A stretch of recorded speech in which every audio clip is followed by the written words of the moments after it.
नोएडा और मेरठ में 350 से ज्यादा लोगों को अरेस्ट किया गया है और सबसे चौंकाने वाली बात यह है कि इनमें से कुछ सस्पेक्ट्स के पाकिस्तान से लिंक होने की इन्वेस्टिगेशन चल रही है। इस अरेस्ट के बाद नोएडा के सड़कों पर हिंसा और प्रोटेस्ट का एक ऐसा सिलसिला शुरू हुआ जिससे वर्कर मूवमेंट का नाम दिया जा रहा है। लेकिन इसके पीछे की जो कहानी है ना, वो तो कुछ और ही है, वो तो सामने ही नहीं आ रहा, क्योंकि ये हमारे देश के सिक्योरिटी का सवाल है। आपने भी सुना होगा कि अभी हाल फिलहाल में ही ना दिल्ली के आसपास में कई सारे आतंकवादियों को अरेस्ट किया गया था। हर एक घंटा जो नोएडा में हंगामा चल रहा है, तो वो सिर्फ लॉ एंड ऑर्डर का इशू नहीं है। नोएडा के इस अनरेस्ट की वजह से हर दिन लगभग 720 करोड़ का इकोनॉमिक लॉस हो रहा है और ये पैसा नोएडा के जीएसडीपी कंट्रीब्यूशन का वो हिस्सा है जो कि स्टेट की प्रोग्रेस में लगना चाहिए। और ये जो वायलेंस की तस्वीरें और फुटेजेस वगैरह आप सोशल मीडिया के ऊपर देख रहे हैं ना, तो इसमें भी एक झोल है। एज यूजुअल ऑपोजिशन अपना प्रोपेगेंडा फैलाने में बिजी है कि भाई लगभग 150 गाड़ियों को फूंक दिया, लेकिन सच्चाई ये है कि 13 फोर व्हीलर्स और 7 मोटरसाइकिल्स को नुकसान हुआ है। तो यहाँ पे एक नैरेटिव सेट करने की कोशिश की जा रही है ताकि जो लोग हैं उनके बीच में अफरा तफरी मच जाए। कह सकते हैं रवि चचा के आवाज में कि डर का माहौल है, ताकि जो इन्वेस्टर्स जो कि नोएडा में या फिर आसपास के रीजन में इन्वेस्ट करते हैं तो उनका जो कॉन्फिडेंस है वो टूट जाए, और जो लोग इन्वेस्ट करने की प्लानिंग कर रहे हैं तो वो अपना हाथ पीछे खींच ले। तो अभी तक 350 से ज्यादा लोगों को अरेस्ट किया जा चुका है और 100 से ज्यादा लोग कस्टडी में है। होता यह है कि नोएडा के अंदर जो फैक्ट्री के वर्कर्स है वो अचानक से प्रोटेस्ट करने लगते हैं, क्योंकि जो हरियाणा की गवर्नमेंट है ना, उन्होंने अपने स्टेट के अंदर कहा था कि हम अपने स्टेट में जो वर्कर्स है तो उनके वेज को 35% से इंक्रीज करेंगे। तो नोएडा के फैक्ट्री वर्कर्स ने डिमांड किया कि हमारे वेज को भी इसी तरह इंक्रीज किया जाए, और उसी के बाद से ये प्रोटेस्ट शुरू हो जाते हैं। और देखते ही देखते ये जो प्रोटेस्ट होता है वो वायलेंट रूप ले लेता है। देखिए अराउंड 40,000 से 50,000 वर्कर्स अलग अलग सेक्टर से एक जगह इकट्ठा होते हैं। उसके बाद फिर जो वर्कर्स होते हैं वो अपने अपनी जगह पे वापस चले जाते हैं, लेकिन अचानक से बाहर से एक ग्रुप आता है जो कि टेंशन को इंक्रीज करने की कोशिश करने लगता है। यूपी पुलिस का कहना है कि हमने सारे सीसीटीवी फुटेजेस वगैरह खंगालने शुरू कर दिए हैं,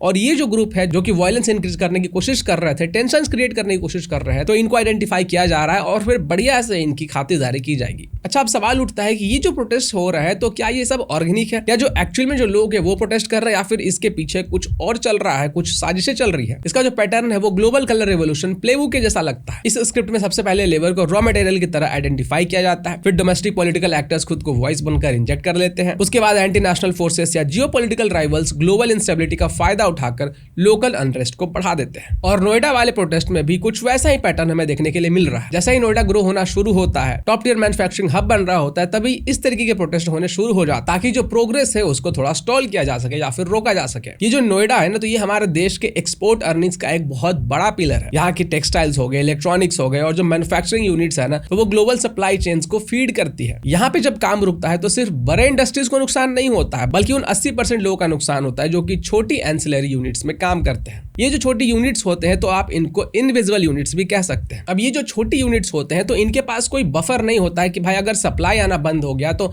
बफर से सामान इस्तेमाल किया जाए। तो इस तरीके के जो वायलेंस होते हैं ना, वो इनका वजूद ही मिटा सकते हैं। और ये जो छोटी यूनिट्स होती है तो एम्प्लॉयमेंट में भी इनका एक बड़ा योगदान होता है। और अगर आप न्यूज आर्टिकल्स को रेफर करेंगे ना, तो आपको ऐसे बहुत सारे आर्टिकल्स मिल जाएंगे कि भाई यूपी और दिल्ली के आसपास में कितने सारे टेररिस्ट पकड़े गए, और जहां पे भी पाकिस्तान का नाम आता है, स्लीपर सेल्स का नाम आता है, आतंकवादियों का नाम आता है, वहां पे समाजवादी पार्टी आखिर पीछे कैसे रह सकती है। उत्तर प्रदेश वाले लोग तो बढ़िया जानते होंगे कि समाजवादी पार्टी के रग रग में आखिर क्या बसा हुआ है। और जो वर्कर्स इसमें पिस रहे हैं ना, उनको समझना होगा कि भाई साहब ये आपको बचाने नहीं आए, ये आपका पॉलिटिकल फायदा उठाने आए हैं। अगर आप इनका इतिहास उठाकर देखेंगे तो आपको समझ में आ जाएगा कि ये लोग आपके कितने सगे हैं। और इसीलिए योगी आदित्यनाथ ने वार्न भी किया था कि ये नक्सलिज्म को रिवाइव करने की एक नई कोशिश कर रहे हैं। इनकी जो सबसे बड़ी डिमांड है वो ये है कि रातों रात इनके जो वेजेस है उसको डबल कर दिया जाए। लेकिन आप खुद प्रैक्टिकली सोच कर देखिए कि अगर एडमिनिस्ट्रेशन इनकी बातों को मान लेती है, इनके वेज को डबल कर देती है, तो फिर जो फैक्ट्री है वो कैसे ऑपरेट करेगा। फैक्ट्री या तो जो वर्कर्स की संख्या है उसको कम कर देगा, फैक्ट्री या तो ऑटोमेशन का सहारा लेना शुरू कर देगा, या फिर लो कॉस्ट स्टेट में चला जाएगा। अब इन तीनों ही केसेस में जो नुकसान है वो किसका होगा?